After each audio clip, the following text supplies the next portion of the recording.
અમદાવાદના વટવા જીઆઈડીસી વિસ્તારમાં અમદાવાદ એન્જિનિયર્સના જય ભોલે ગ્રુપ દ્વારા 16 ફૂટ ઊંચું અને અંદાજે 600 કિલો વજન ધરાવતું ભવ્ય ત્રિશુલ તૈયાર કરવામાં આવ્યું છે। ઉત્તરકાશીમાં આવેલા આશરે 1500 વર્ષ જૂના અખંડ શક્તિ ત્રિશુલથી પ્રેરિત આ દિવ્ય ત્રિશુલની સ્થાપના બનાસકાંઠાના અંબાજી ખાતે આવેલા પ્રસિદ્ધ ત્રિશુલિયા ઘાટ પર કરવામાં આવશે। બનાસકાંઠા જિલ્લા કલેક્ટર મિહિર પટેલના હસ્તે વટવા જીઆઈડીસી ખાતે આવેલા અમદાવાદ એન્જિનિયર્સમાં આ ત્રિશુલનું ઉદ્ઘાટન કરવામાં આવ્યું છે। અમદાવાદના લોકો દર્શન કરી શકે તે માટે આ ત્રિશુલ 18 જાન્યુઆરીથી 21 જાન્યુઆરી સુધી બપોરે 3 વાગ્યાથી રાત્રે 8 વાગ્યા સુધી ખુલ્લું રાખવામાં આવશે। ત્યારબાદ 22 જાન્યુઆરીના રોજ અમદાવાદથી પાલનપુર દાંતા રોડ પર આવેલા ત્રિશુલિયા ઘાટ ખાતે તેની વિધિવત સ્થાપના કરવામાં આવશે। 22 જાન્યુઆરીએ અમદાવાદથી પાલનપુર દાંતા રોડ પર આવેલા ત્રિશુલિયા ઘાટ પર તેની વિધિવત રીતે અહીંયા સ્થાપના કરવામાં આવશે। આ ત્રિશુલ જે બનાવવામાં આવ્યું છે અમદાવાદના લોકો દર્શન કરી શકે આ ત્રિશુલના તે માટે 18 જાન્યુઆરીથી 21 જાન્યુઆરી સુધી બપોરે 3 વાગ્યાથી રાતના 8 વાગ્યા સુધી આ ત્રિશુલને દર્શન માટે ખુલ્લું રાખવામાં આવશે। આ ત્રિશુલ કે જે અમદાવાદ એન્જિનિયર્સ દ્વારા બનાવવામાં આવ્યું છે જેનું ઉદ્ઘાટન અહીંયા બનાસકાંઠા જિલ્લા કલેક્ટર મિહિર પટેલના હસ્તે વટવા જીઆઈડીસી ખાતે કરવામાં આવ્યું છે।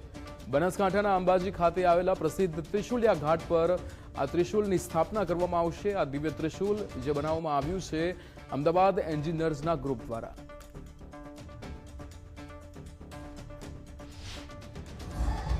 અંબાજી મુખ્ય મંદિર જવાના માર્ગ ઉપર જે ત્રિશુલિયા ઘાટ આવે છે ત્યાં આરાસુરી અંબાજી માતા દેવસ્થાન ટ્રસ્ટ અને અમદાવાદના જય ભોલે ગ્રુપના સહયોગથી પુરાણોમાં જે 1500 વર્ષ કરતાં પણ વધારે જૂનું ઉત્તરકાશી ખાતે શક્તિ ત્રિશૂળ છે એ શક્તિ ત્રિશૂળની એક પ્રતિરૂપ શક્તિ ત્રિશુળિયા ઘાટ ખાતે પ્રસ્થાપિત કરવામાં આવશે।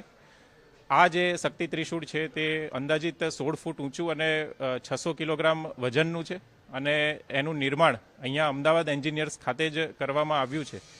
આજ રોજ આરાસુરી અંબાજી માતા દેવસ્થાન ટ્રસ્ટ જય ભોલે ગ્રુપના તમામ જે માઈ ભક્તો છે અમદાવાદના માન્ય ડેપ્યુટી મેયરશ્રીની હાજરીમાં આ શક્તિ ત્રિશૂળનું ઉદ્ઘાટન કરવામાં આવ્યું છે। અહીંયાથી તે 5 દિવસ બાદ અંબાજી ખાતે જ્યાં ત્રિશુલિયા ઘાટ ખાતે પ્રસ્થાપિત કરવાનું છે ત્યાં લઈ જવામાં આવશે।